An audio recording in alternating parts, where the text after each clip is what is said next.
नमस्कार दोस्तों, अगर आप रेलवे में सरकारी नौकरी का सपना देख रहे हैं तो आज की यह खबर आपके लिए बहुत बड़ी है।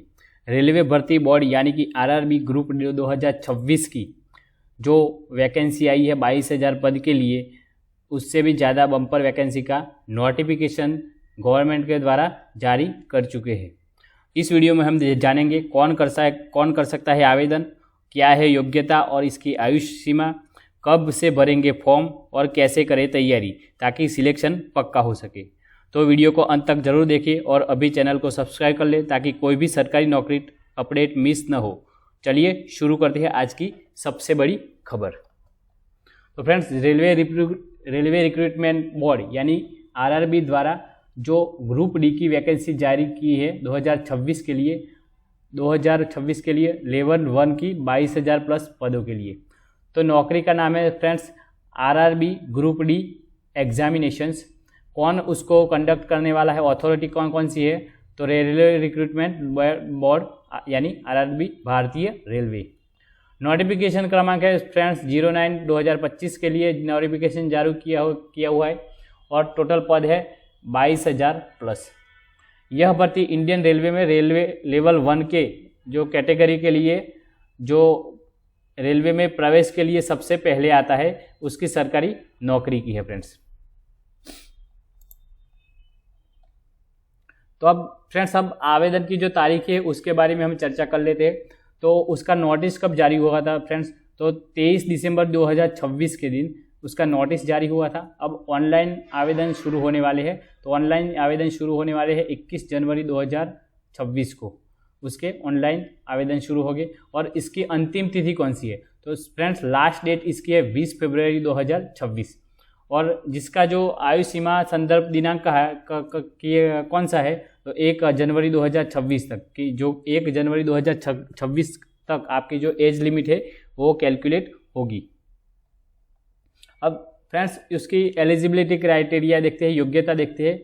तो उम्मीदवार जो एजुकेशन क्वालिफिकेशन में देखे तो मिनिमम क्वालिफिकेशन क्या है, तो 10वीं, जो मैट्रिक पास होता है 10वीं पास आपका होना चाहिए, उसके लिए आवेदन कर सकते हैं। और दूसरा है आईटीआई प्रमाण पत्र होना चाहिए। आपने मिनिमम जो क्राइटेरिया 10वीं पास और जो आईटीआई जो एनसीवीटी का मान्य प्रमाण पत्र होना चाहिए। और जो दूसरे क्राइटेरिया वो है फ्रेंड्स भारतीय नागरिक और नियमानुसार जो योग्य उम्मीदवार होने चाहिए, इसका वो क्वालिफिकेशन है। अब फ्रेंड्स एज लिमिट की बात करें तो मिनिमम जो एज लिमिट है वो 18,000 है। कितनी? 18 साल है। 18 साल से कम आयु के लड़के या बच्चियाँ इसमें अप्लाई नहीं कर सकते। अधिकतम आयु कितनी है, तो 33 ईयर्स उसकी अधिकतम आयु है। फ्रेंड्स अब नौकरी में जो पोस्ट है उसकी डिटेल से हम देख लेते हैं, क्योंकि जो ये 22,000 वैकेंसी है अलग अलग पोस्ट में दी गई है।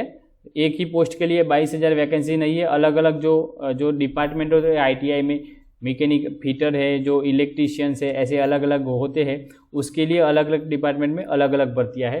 तो सबसे पोस्ट का नाम है फ्रेंड्स ट्रैक मेंटेनेंस ग्रेड 4 के लिए जो वैकेंसी आई है वो सबसे ज़्यादा है। जो रेलवे ट्रैक रख रखाव के होते हैं उसमें 11,000 पोस्ट के लिए वैकेंसी आई है। उसके बाद आता है उस पॉइंटमैन, तो उसकी वैकेंसी है फ्रेंड्स 5,000। और बाद में आता है असिस्टेंट CNW, तो उसकी वैकेंसी है 1,000। असिस्टेंट SNT, तो उसकी वैकेंसी है 1,500। असिस्टेंट TRD, तो उसकी जो इलेक्ट्रिक डिपार्टमेंट में आता है उसकी वैकेंसी है 800। उसके बाद आता है असिस्टेंट ऑपरेशंस, जो इलेक्ट्रिकल डिपार्टमेंट में आता है, तो उसकी वैकेंसी है 500। और असिस्टेंट TL&AC इलेक्ट्रिकल, तो उसकी वैकेंसी है 500। उसके बाद आता है असिस्टेंट ब्रिज, जो इंजीनियरिंग डिपार्टमेंट में आता है, जो इसकी वैकेंसी है 600। देन आता है ट्रैक मशीन जो सब असिस्टेंट, जो उसकी वैकेंसी है 600। जो इलेक्ट्रिकल, जो मेजॉरिटी इलेक्ट्रिकल की जो होती है वो सबसे ज़्यादा है। देन आता है असिस्टेंट लोको शेड, उसकी वैकेंसी है 200। असिस्टेंट पीवे, तो जो इंजीनियरिंग डिपार्टमेंट में आता है, जिनकी वैकेंसी है 300। टोटल सब वैकेंसी कितनी है, तो 22,000 वैकेंसी के लिए ये पद जाहिर हुआ है। फ्रेंड्स अब इसके देखते सिलेक्शन प्रोसेस क्या है।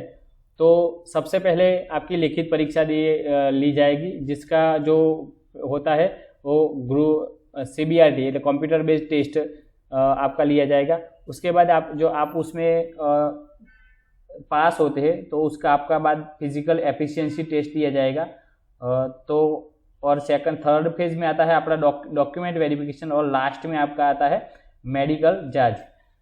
तो 4 स्टेज में आपकी जो सिलेक्शन प्रोसेस पास होगी। सबसे पहले मेन इंपॉर्टेंस है तो CBT जो एग्ज़ाम होती है उसको आपको सबसे पहले पास करना पड़ेगा। देन फ्रेंड आते हैं सैलरी और उसके जो प्रॉफिट है बेनिफिट है वो क्या है। तो जो मिनिमम जो सैलरी है आपकी होगी 18,000 से 35,000 जो पद है उसके अकॉर्डिंग। वो बेसिक जो आता है सेवन्थ पेमेंट जो पे स्केल है उसके मुताबिक आपकी जो होता है वो बेसिक सैलरी इतनी होगी।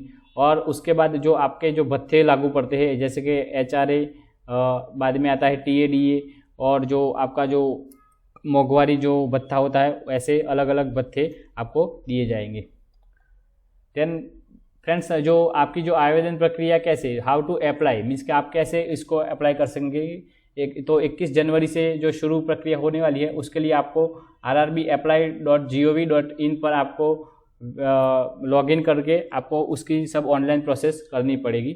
और जो आपका जो आवेदन है वो आधार कार्ड अथवा जो आपका LC होता है उसके उसके अनुसार आपका नाम और जन्मतिथि होनी चाहिए। फ्रेंड्स अब जो कंप्यूटर बेस्ड जो टेस्ट होने वाला है आपका एग्जामिनेशन होने वाली है उसका पैटर्न समझ लेते हैं। तो जो उसका पैटर्न है में फ्रेंड्स हम जानते हैं तो कुल टोटल क्वेश्चन हो गए 100 जो आपको 1.5 घंटे में पास 19 मिनट में पास का जो एग्ज़ाम का टाइम होगा। और 1/3 अंक आपका कटेंगे 0.33 जो आपका जो मार्क्स है जो माइनस में होगा। तो उसमें जो सब्जेक्ट जो 4 सब्जेक्ट है तो उसमें है मैथ्स जो 25 मार्क्स का होगा, सामान्य जो आपका जो रीजनिंग है वो होगा आपका 30 मार्क्स का, जो आपका जो जनरल साइंस है वो आपका होगा 25 मार्क्स का, और जो आपका सामान्य जागरूकता जो आपने जो GS के जनरल नॉलेज बोलते हैं वो आपका 20 मार्क्स का होगा। टोटल प्रश्न हो गए वैसे तो आप 100 मार्क्स के पैटर्न ऐसे होता है। फ्रेंड्स अगर आप इस वैकेंसी में अप्लाई करना चाहते हैं तो 21 जनवरी से आवेदन शुरू होने वाले हैं, तो आप जल्दी से अप्लाई कर देना। और वैकेंसी बहुत बड़ी है तो उसके प्रिपरेशन भी अच्छे से करना। अगर वीडियो आपको अच्छा लगा हो तो वीडियो को लाइक करना, शेयर करना और चैनल को हमारे सब्सक्राइब कर लेना। Thank you.